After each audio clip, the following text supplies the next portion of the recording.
Преди да станем възрастни, не знаехме, че цените на голяма част от домакинските уреди в Германия са по-ниски от тези в България. Разлики, от които ние се възползвахме, са, например, планетарният миксер, който тук струва 1820 лева, а ние открихме в Германия за 1050. Оттам купихме и правостояща прахосмокачка за 285 лева. Цената в България е между 850 и 1000 лева.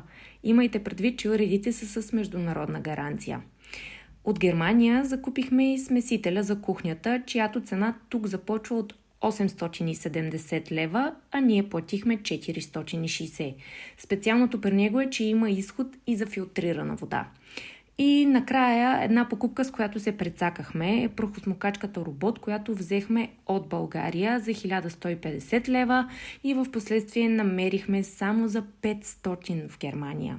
Ние имаме семейство там и за щастие поръчваме до техен адрес, но Amazon също правят безплатни доставки на голяма част от асортимента си. Последвайте ни за още подобни видеа.